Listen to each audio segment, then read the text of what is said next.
Saint Martin, the Confessor of Rome. I remember I was telling the little children in our little shantytown church of St. Sozan here in Athens, Greece, about this very young Christian believer, even before he was baptized. He was, as all people of that time, all men were from the age of 15 or 16, supposed to be for 20 years in the Roman legions, and he was one of the young soldiers there. His parents were pagans, and he was a believer in Christ, and he had declared to his parents that he would be baptized when he turned 18, which was the official age of adulthood at that time. And he was even telling his compatriot soldiers of his belief. And they were, of course, ridiculing him. I think it was it was before he was baptized, so he must have been a teenager, obviously. And he says, I'll prove it to you that God exists. He says, when they start, because of course, that time they had, the legions also had archers. So he says, I'm going to, when the archers start shooting their arrows, I'm going to go and ride my horse inside the fire of, the firing line of the arrows, and you'll see that not even me or my horse will be harmed by any arrow. And they said, you're crazy. What are you doing? You're going to kill yourself. He said, no, you'll see. So he went from the beginning of the line of the arrows to the end, running through the cloud of arrows that were fired from the enemy onto the Roman legions, and nothing hurt him. And that was one of the examples of his strong faith that he had in Christ. He had consecrated himself to Christ, and he showed his fellow soldiers that Christ does protect and exist. So this is the later young Martin who became the Bishop of Rome and the Confessor. And this is written by theologian Professor Lambroscosu, the ancient and venerable Patriarch of Rome, before being taken over by the Franks in 1009 and separated from the Church in 1054 AD, has a multitude of holy popes, and he's one of the Christian Orthodox Church popes as well, saints that we venerate, and his feast is today. And they have a multitude of holy popes, confessors of the faith. It has been the guardian of the saving truth for centuries. One of those holy popes was Saint Martin, Bishop of Rome, the miracle worker who gave his life for the saving of the Christian faith. He was born in the early 7th century in the city of Todi in Umbria, central Italy, and lived during the reign of Emperor Heraclius, 610 to 641, who, as is known, supported the heresy of monotheism, and he also lived during the reign of Constans II, 641 to 668 AD, who followed the ecclesiastical policy of his predecessors and even initiated persecutions against the Christian Orthodox. And in fact, after his death, of the heretical Patriarch Sergius, favored by Heraclius, Constans elevated to the throne of Constantinople the heretical Patriarch Paul II, a fervent supporter of monothelitism.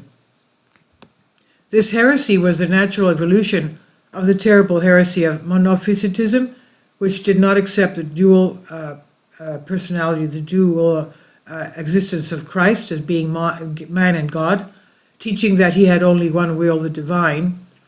At the same time, there was another heresy, monoenergeticism, which taught that Christ had only one energy, the divine.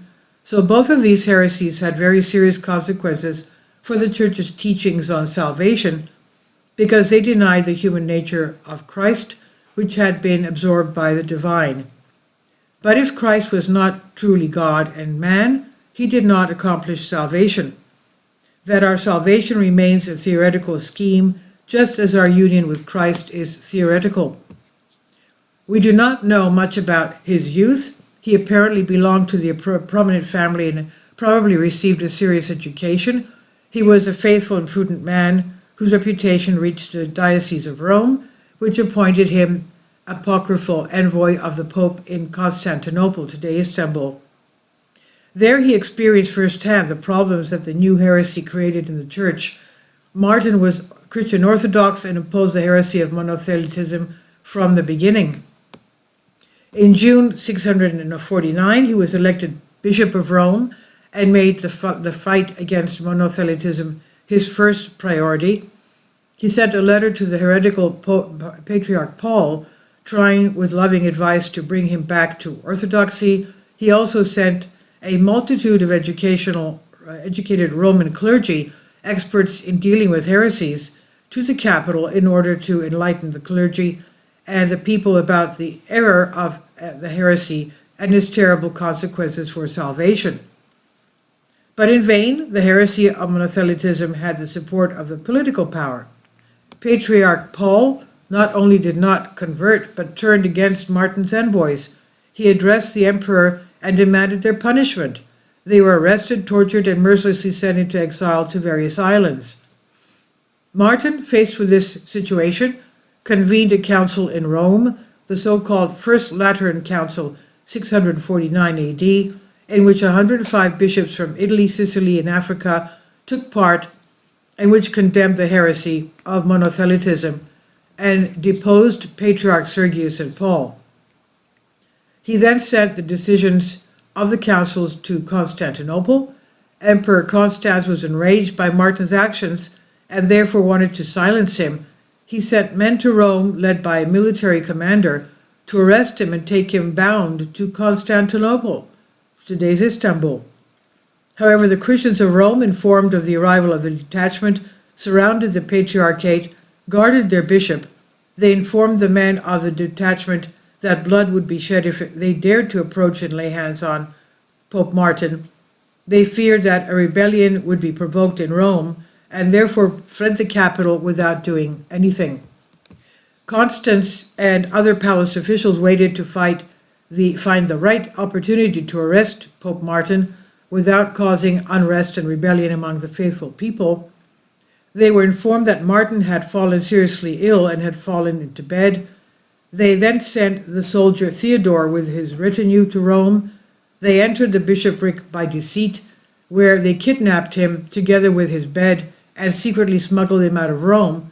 With him, they arrested St. Maximus the Confessor, a fervent defender of orthodoxy and a fierce opponent of monothelitism, who had fled from persecution in Rome. They were taken first to the island of Naxos in Greece and then to Constantinople, today's Istanbul. The emperor intended to kill him, but with the intervention of Pope Paul, his killing was permitted and it was decided.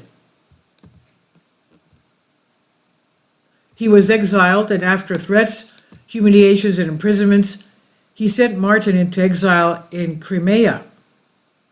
In Crimea. From his sufferings and bitterness, he died on September 16, 655 AD. He pastored the Church of Rome for 6 years and defended the Christian Orthodox faith with passion and strength. For his devotion, he gave his life. Death found him struggling on the ramparts. 2 other bishops had been exiled with him to Crimea, who also died there from hardships and suffering. Later, the Christians of Rome sought the honest relics of St. Martin and transferred them to Rome again, which performed countless miracles, giving him the characterization of a miracle worker. He was declared a saint and confessor. His memory is honored annually April 13, today. The preservation of the saving faith of our church was a titanic work of the confessor fathers of our church and the Christian Orthodox faith, reaching us through incredible sufferings of the fathers. One of them is Saint Martin. Please leave your comments, and thank you for your support. Let's remember that in every generation, God creates his saints. Every generation. You may be one, a living saint, and you don't know it.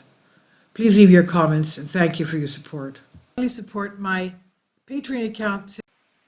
The daily posts are 5 videos daily, and they are totally different from what I have on my YouTube channel. Thank you so much for your support, and that you find all my content so interesting. You'll find the Patreon account details in the description box below.